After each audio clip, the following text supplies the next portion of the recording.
Welcome to our channel we make home. நம்ம இன்றைக்கி பார்க்க போகிற ரெசிபி என்னென்னு பார்த்தா நம்மளோட எல்லாரோட ஃபேவரட் பனானா சிப்ஸ். இது பண்ணுறது ரொம்ப ஈஸி. நம்ம இதை எப்படி பண்ணுறதுன்னு பார்க்கலாம். இதுக்கு நம்ம ஏத்தங்காய் தான் எடுத்துக்கணும். ஏத்தங்காய்னு சொல்லுவாங்க, நேந்திரங்காய் சொல்லுவாங்க.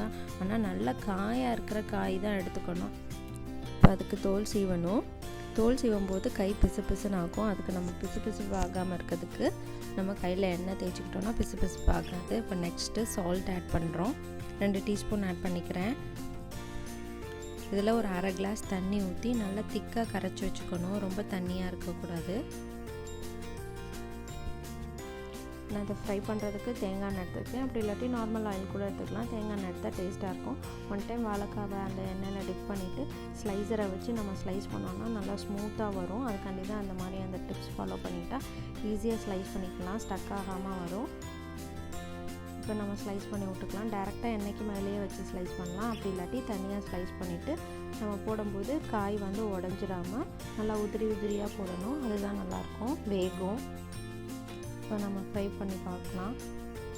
இந்த சலசலப்பை அடங்குற வரையும் ஃப்ரை பண்ணணும். இப்போ நம்ம உப்பு தண்ணி கரைச்சி வச்சுருக்கோம்ல, அந்த உப்பு தண்ணியை இது மேலே விடணும். இது ஒரு 2 டீஸ்பூன் விட்டால் போதும். நிறைய விட்டுட்டோன்னா உப்பு கச்சிடும்.